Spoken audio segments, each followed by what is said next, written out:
Umismid ang dalaga at saka kumibit balikat. Yes, she's really something. I am used to her high expectation. But it never makes it any easier. It's like no matter what we do, we're never quite good enough. Pagsang-ayon nito. Inayos pa ang hawak na purse. Inawakan niyang noo, nakaka-frustrate. And the fact that this is all about our arranged marriage makes it even more complex. I guess that she wants us to be together, but it feels like a never-ending pressure. Tinatamad niyang turan. Humagikik ito. What's funny? How stupid our parents were. Sabi nito at maluhaluhang tumawa. I'm rooting for Magnus for so long, pero hindi nila napansin yon. Sa'yo pa talaga ako ipapakasal? Nabigla siya na makita ang matatalim nitong titig. Sinadya mo to, Elliot. Sinadya mong paghiwalayin kami ni Magnus. Aware ka naman, di ba? Na siya ang gusto ko. Ano? Julie, don't talk like that. I knew you feel for Magnus and I'd support both of you. Liar! Giit nito, sabay pumalatak. Totoo lahat ng sinasabi ko. I'm really sorry for all this. I want you to be happy and I've always supported your relationship with Magnus. You have to know that. Sabi niya na pinapakalma ang sarili. Support? You call this support? You're the one standing in the way of my happiness. You're the one who's going to make me leave Magnus behind. Pasigaw na sabi nito. Napatingin pa ang ilang tao na dumadaan. Umaakit ang frustration niya. It's not like that, and you know it. I'm doing what I can to make things easier for you, but I can't control everything. It's not just about me or my mother. There are other factors at play. Saad niya na pinapakalma ang sarili. Bumuga to sa hangin. Yeah, well, it doesn't feel like support when you're the one who's supposed to be helping me. I just wish things were different. I wish I could be with Magnus without all this drama. Sabi nito na lumambot ng kaunting ekspresyon. Believe me, I wish that too. And I really am trying to help. It's just sometimes it feels like everything is out of my control. Maybe you're right. Maybe I'm being unfair, but right now, I'm just so frustrated and scared of losing everything I care about. Matapos nun, pareho silang tumahimik. I'm really sorry, Juliet. I genuinely want to help you and Magnus. It's just things are complicated. But if there's anything I can do to make things easier, I'll try. You have my word. Malungkot niyang pahayag. Pinakalma ni Juliet ang sarili. Bumuntong hininga muna bago magsalita. Kamusta ang bagong secretary? Si Rose, diba? I've heard some things and I'm curious, but I don't have time to discuss this now. Pag-iba nito ng topic. Para siyang binuhusan ng malamig na tubig sa mainit na panahong ito. Nanlaki ang mga mata niya sa pagtataka. Rose, why are you asking about her suddenly? Tanong niya. Biglang sinampal ng panic si Juliet. Sinulya pa nito ang wristwatch. We'll talk about it later. I need to go. Nagmamadaling sabi nito at parang hinahabol ng pulis. Di na siya nag-atubiling magtanong pa tungkol kay Rose. Bigla siyang kinabahan na marinig ang pangalan nito at namangha siya kung bakit alam ni Juliet ang pangalan nito. Bumalik siya sa office pagkatapos niyang mag-lunch sa family restaurant ni Cyrus Marshall, isa sa mga colleague niya. Libre siya palagi kapag doon siya kakain. Sa ngayon, tinatamad siya magtrabaho. Kung wala sana siyang appointment kay Johannes, hindi siya babalik doon. Kinuha niya ang cellphone, nagdial at tinawagan si Rose. Siyempre, ang sekretary niya. I will be right there in 5 minutes. Inform niya at binilisan ng pagtakbo ng black sedan niya. Dumating siya sa opisina, gaya ng dati magulo at abala ang lahat. Sa laki ng kumpanya, walang araw na hindi busy ang mga empleyado niya. Tinahak niya ang opisina na parang runway model, puno ng angas, balot ng kagapuhan. Napanganga sa admiration ng mga empleyado na madadaanan niya. Maliban sa isa, abalang nakikipag-usap ang sekretary niya sa isang tao. Well, client na lang naman at kaibigan na rin. Matamis nang umingiti si Rose. Napahanga siya sa pagiging approachable at hospitable nito. Oh, ang punctual ng client ko. Sorry for being late. Sabat niya kaya napatingin agad sa Johannes sa kanya. Hey bro, salamat dumating ka na. Masaya nitong tugon. Good afternoon Mr. Malyari and Mr. Mendel. Bati ng Chief Operation Officer nila na si Oswald Fesco. So, let's go. Ani niya at nagpatiyo ng lumakad. Bumaling siya saglit kay Rose para senyasan nitong maghanda ng merienda at kape nila. Nakangiting tumango si Rose saka tumakbo na para simula ng utos niya. Nalaman niya lang nakangiti na pala siya sa sarili. Anak, kamusta ka na dyan? Hindi ba umuulan dyan? Kamusta ang mga pinsan mo? Sabi ni Gabriel sa kabilang linya ng cellphone. Hindi inaasahan ni Rosette na tatawag ang ama niya. Nasa opisina pa siya. Mag-aalas 7 na at hindi pa rin tapos sa pag-meeting ang boss niya. Yumukod siya. Hawak-hawak niya ang cellphone gamit ang dalawang kamay. Nakasalpok ang kilay. Ninenervyos na binalik-balik ang tingin sa pinto ng opisina ng boss. Pa, okay na po ako. At mas okay pa sila sa akin. Inikot na namin ang buong bukid nun. Sa ngayon, ako ang nag-aalaga sa mga kabayo sa rancho. Aniya at halos matawa pa sa pagsinungaling. It's good to hear, anak. Kung di lang sana ako busy, pupunta rin ako dyan. Wika nito sa masayang boses. Ini-imagine niya ang maliwanag nitong mukha at ang pagsingkit ng mga mata nito tuwing nakangiti. Bigla siyang nag-alala. Hindi pwedeng malaman ng ama niya ang totoo. Ayaw niyang mabulilyas at mabankrupt ang business nila. Si Juliet Mortes, anak ng mayamang pamilyang Mortes na nagmamayari ng Buzz and Airline Company, sigretong nag-invest sa company nila. Kapag mahuli siya, babawiin ito lahat ng investment at malulugi sila. Masasaktan din ang ama niya kapag nalaman itong con artist siya. Pa, next year, babalik tayo magkasama rito. Isipin mo muna ang kumpanya at saka 2 buwan na lang uuwi na ako. Bulong niyang kasing hina ng boses ng ibon. Anak, hindi mo ba kakamustahin si Rainier? Siguro okay naman siya. Alam ko healthy siya palagi. Tinatamad niyang rason. Sana, magpakasal na agad kayo ni Rainier para bigyan niyo na ako ng apo. Sabi nitong parang nagtatampo. Sinundot siya ng ines sa puso niya. Apo, papa naman. Kailangan ko muna makipag-close kay Rainier para mangyari yun. Napataas niya ang boses. Mabait naman si Rainier, magkakasundo agad kayo. Tumatawang saad nito. Darating din kami dyan pa. Huwag ka mag-alala, magkakaapo ka as soon as possible. Napapikit siyang sinagot iyon. Bigla siyang kinabahan. Apo, sabi ng pamilyar na boses. Inangat niya ang tingin at napanganga. Ang gwapong mukha na parang statwa na perpektong hinulma ng boss niya ang bumungad sa kanya. Kumikislap ang kuryosidad sa mga mata nito. Mabilis siyang yumuko at nagpaalam sa ama niya at ibinalik ang tingin kay Elliot. Di niya napansin na lumabas na pala ito. Nakatayo to sa harap ng desk niya. Nakahalokip-kip na. Biglang nainip sa matagal niyang sagot sa tanong nito. Hi sir. Nahihiya niyang bati. Pinag-uusapan po namin ng papa ko tungkol sa bunsong kapatid na kailangan niya mag-asawa para magkaapo agad. Tumangutang lamang ito. Sana naniwala sa white lies niya.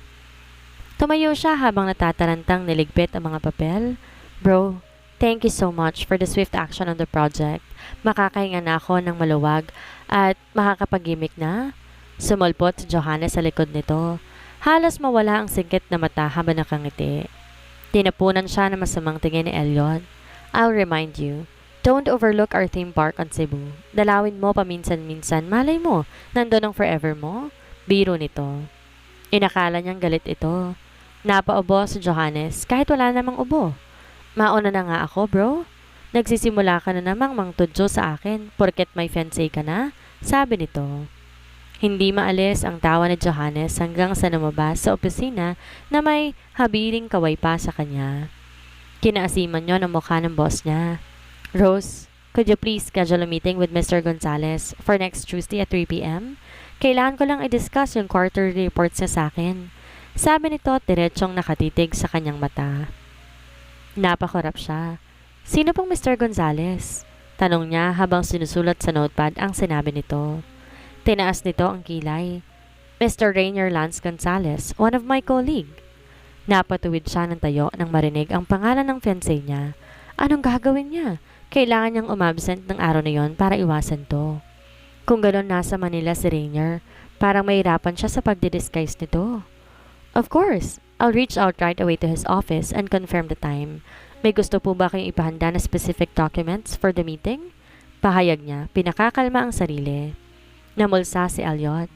Yes, please have the latest financial statements and the sales projections ready and make sure to reserve the conference room for us. Anito sa maangas na dating. Kahit malamig ang boses, makakaramdam ka pa rin ng konting kilig. Sa mukha nito ngayon, para tong K-pop idol. Kinilig siya na madala ang favorite K-pop band niya. Understood, sir. Ako nang bahala sa lahat. Isa-send kong confirmation kapag ayos ng appointment. Tumango ito. Good. Tsaka pwede ka nang umuwi. Salamat pala sa kape. Nagustuhan niyo ni Johannes. Magpapatimpla raw ulit siya kapag mapadpad siya ulit dito. Dugtong nito bago siya tuluyang iniwan. Humugot siya ng malalim na hininga. Kailangan niyang simulan ng misyon as soon as possible. Patapos ng isang buwan, puro trabaho lang inatupag niya. Kahit hindi niya to totoong trabaho. Ngayon, magiging komplikado pa kasi darating si Rainier. Nakalimutan niyang nasa ilalim ng Malyari Group ang mga restaurant ni Rainier. Nakatayo siya sa waiting shed ng bus stop, matyagang naghihintay ng taxi. Bagamat nagpapanggap siyang sekretary at mahirap, hindi muna siya sasakay sa paborito niyang kotse, ang pickup niyang Toyota Tacoma. Naiinip siya naghintay pero wala pa ring taxi. Kinakabahan siya at pasulap-sulap sa oras ng cellphone. Mag-aalas 8 na. May gagawin pa siya mamaya. Tiyak na hahantong siya sa kama pagdating sa bahay mamaya. Ilang saglit tumunog ang cellphone. Nag-ingay ang paborito niyang kanta na My You ni Jungkook. Malapit na tong mabitawan dahil nag-vibrate din. Nalimutan niyang i-off ang vibration matapos i-on ang sound. Yes? Sagot niya na malaman. Tumawag si Julia Martes. Kamusta ang 1 month? May progress ba? Excited nitong tanong. Have you managed to get close to him yet? I've been waiting for some good news. Kinakabahan siyang nilibot ang tingin. No, not really. Ang hirap pakisamahan, puro trabahong alam. Lahat niya. That's disappointing. Kailangan na natin siyang itrap as soon as possible. Nadidismayang tura nito. Iikot sana siya sa ibang direksyon na maitim na passenger van ang huminto sa harap niya. Bumukas ang otomatikong pinto at bumungad siya sa maladyosang ganda habang punong-puno ng sparks ang nakangiting sa Juliet Martes, ang very very important person ng buhay niya sa ngayon. Di niya pa rin maiwasang di maantig sa kagandahan nito. Walang-wala siya sa beauty nito. Laglag ang panga niya nang binati ito habang hinay-hinay binababa ang cellphone. Paano mo nalamang nandito ako? Nauutal niyang tanong. Sinenyasan siyang pumasok. Kanina pa kita inaabangan. Gaya ng pinag-usapan dati, may monthly meetup tayo para sa progression ng plano. Abala to sa pagsasalita habang pumapasok siya at pinuwesto na maayos ang sarili sa malambot na upuan ng kotse. Narinig niyang bumuntong hininga si Juliet. Kung pwede ko lang, kalad ka rin si Magnus at pwerasain siyang pakasalan. Ginawa ko sana kaso napakailap. Daing nito na nakatingin sa labas. Si Magnus Reyes Zaragoza, ang kababata nito, kababata rin ni Elliot. Matagal nang may gusto to pero palaging tinatanggihan ni Magnus. Grabe, lalo siyang na-admire sa strong will at pagiging loyal nito sa taong mahal. I'm sorry, Juliet. Di ako expert mang seduce. Inaamin ko na kapag boyfriend ako 3 times pero sila naman ang nangakit sa akin. Hinging paumanhin niya habang nilalaro ang cellphone sa kamay. Bumaling to sa kanya. May masiglang mukha. Time isn't on our side, Rosette. Let us try next time. What if mag-flirt ka sa kanya? Pakita mo sa physical touch. No, antingin mo ang puso niya. Pagsilbihan mo siya full-time. Huwag ka lang mag-focus doon sa desk mo. Suggestion niyang parang si Einstein. I'll try my best. Saad niya sa hesitant na mukha. Ngumisi ito. Aha, malapit ng company gala. Chance mo na yon. Sasabihin ko sa kanya na hindi ako dadalo at ikaw itutulak ko bilang partner niya. She smirked, a hint of mischief in her voice. Fiancé ka niya, bakit ako? Magka-issue tayo. Walang problema yun. At ang fiancé ko baka a-attend. We will wear a mask. No one will recognize you. Kumindat ito sa kanya. Bumuga siya ng hangin. Tumango at pinagdasal na magawa niyang plano nito. Sa sumunod na araw, tahimik na nagtitimpla ng kape si Rosette habang hinihintay uminit ang croissant sa tray na niligay sa microwave. Mula sa kitchenette, narinig niya nagsasalita si Elliot. Nasa labas ng opisina nito, may kausap sa cellphone. Halata sa aura nito na nagagalit. Napahawak pa ang kanang kamay sa bebang nito. Rose, nasaan ang kape? Matagal pa ba? Tanong nito sa kanya sa tonong sumasabog at matalim. Nataranta siyang tapusin ang ginagawa. Inayos ang 3 tasa ng kape at croissant. Opo, sandali lang po. Aniyang tumatakbo papalapit sa boss niya. Kunot ang ilong nito nang tinitigan ang hawak niyang tray. Di umimik bumalik sa loob ng opisina nito. Natatakot siya tuwing aas na tong malamig. Di talaga siya makakita ng chance para akitin to. Sumunod siya at ipinatong ang tray sa malaking table na pang meeting lang. Rose, Umorder ka mamaya ng isang bouquet of roses. Ipadala mo sa home address sa Juliet. Utos nito. Tumango siya, parang tutang lumabas. Bumalik sa working table niya at ginawa ang utos nito. Immersed na immersed sa ginagawa niya na marinig ang isang pamilyar na boses. Rainier, sigurado ka bang okay lang kay Elliot ang pinaplano mo? Sabi ng lalaki sa tabi nito. Oo naman, serious. Akong bahala. Nagmamalaking tugon nito. Papalapit ng papalapit sa table niya, kaya mabilis niyang sinubsob ang mukha sa table. Pinigil ang hininga at pabisang nagdarasal na sana di siya makilala ni Rainier. Naramdaman niyang tumigil saglit ang dalawa, pero mabilis din siyang nilampas. Pagpasok ng dalawa sa opisina ni Elliot, kumari pa siya ng takbo palabas ng building. Di niya inaasahang mapaaga si Rainier ngayon, kahit sa next Tuesday pang appointment nito. Umismid si Elliot na makitang nilalasap na Rainier ang kape. Nawala to sa sarili habang abala sila sa pag-uusap tungkol sa proposal nito na mag-open ng bagong resort sa Palawan at isang theme park sa Bohol. He felt disgusted. Mukhang manyak kasi to habang umiinom. Naalala niya si Rosa nagtimpla ng kape. Hinampas niya ang hawak na papel sa lamesa. Naiiritang nilawagan ng necktie. Dude, sino nagkatimpla ng kape mo? Parang pamilyar. Tanong ni Rainier sa namamahang ekspresyon. Siyempre si Rose, ang sekretary ko. Bakit, may balak kang agawin siya sa akin? Sabi niyang naniningkit ang mga mata. Nakakunot ang noong tinasan dalawang kamay. Hindi ako magkakainteres sa taong hindi ko kilala. Nagtatanong lang kung sino nagtimpla. Pamilyar kasi parang timpla ng fiancé ko. Oo nga pala. Hindi mo pa pinapakilala ang fiancé mo? Halos 1 taon na kayo, di ba? Singit ni Serious. Nalalayo ata sila sa usapang business. Ngunit nagka-interes siya. Na-curious siya sa fiancé ni Rainier. Palaging abala si Rosette. Walang time makipag-meet sa inyo. Rason ni Rainier na parang nawalan ng panlasa nang pinag-usapan nila ang fiancé nito. Di ba anak siya ni Gregory Valentino? Yung bagong client ng Malyari Group na may maliit na food chain industry sa Batangas? Balita ko nalulugi ng kumpanya nito at kumakapit lang sa kumpanya ng mga anak niya. Balita ni Serious na tila news reporter sa sobrang kaalamang nasagap nito. Binigyan nila to ng nakakatusok na tingin. Ginagat nito ang labi, pa-inosenteng tinitigan silang dalawa ni Rainier. Wow, saan ka nakasagap ng fake news? Tudyo niya. Inayos ni Rainier ang pag-upo. In fact, totoo yun. Kaya pumunta sa Bukidnon ng fiancé ko, 3 buwan siya magpapahinga doon. Pagsang-ayon ni Rainier sa statement ni Serious. Pero mabutit may magandang loob na client na nag-invest sa malaking pera sa kumpanya nila. Mababayaran din nila ang malaking utang sa Malyari Group. Tinukod niya ang kamay sa mesa. Humugot ng malalim na hininga. Binalik ang atensyon sa catch at proposal ni Rainier. Fine. Pwede na ba tayong bumalik sa pinag-uusapan natin? Ani niya. Tumango ang dalawa at nag-usap muli sila. Matapos ang 2 oras na usapan, pareho silang sumang-ayon at isa-isa nang tumayo. Bumalik si Elliot sa working table niya para magtrabaho pa. May ilang oras pa bago mag-uwian ang mga empleyado. Inakala niyang umalis si Rainier pero nanatili ito. Nababalisa itong nagtanong ng mga bagay sa kanya. May problema ba, Rainier? O sisa niya? Pwede ko bang makilala ang sekretary mo? Tanong nito na medyo nahihiya. Tinaas niya ang isang kilay.